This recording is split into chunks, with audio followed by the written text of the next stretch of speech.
We're concentrating on the tropics because it's not only going to influence our weather here over the next 48 hours, but also just a lot of activity and a lot of stuff to talk about as we have Tropical Storm Jerry, Major Hurricane Humberto, and Tropical Depression Imelda moving into Texas. So 3 areas to watch. Humberto continues to move close towards Bermuda later on today, and back behind it, all of this dry air and eventually a backdoor cold front will slide through connected to this hurricane. That's what's going to give us our brief cool down and those lower humidity values. And then for the coastline of Texas, if you missed it yesterday, within an hour and a half, we went from not having a system here to a tropical depression being upgraded to a tropical storm, and then around 1:30 Central Daylight Time yesterday, making landfall around Freeport, Texas, and still this morning bringing widespread rainfall as a tropical depression along the coast from Galveston Bay all the way back just shy there of Victoria. And the newly formed system as of 5 o'clock today is Tropical Storm Jerry. This one looks a lot healthier here on the satellite imagery this morning,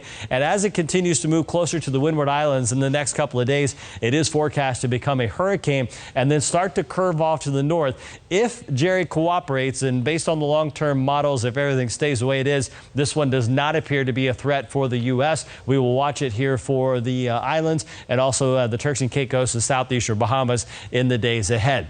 We talked about the drier air behind Humberto. Well, that's going to start arriving later on today once we get those showers and thunderstorms out. Thursday and Friday, the winds will be gusting 20 to 25 miles per hour. These brief cool down, it will be brief, 2 days before we start to see the humidity roll back in on Saturday. We'll introduce a 40% chance of wet weather.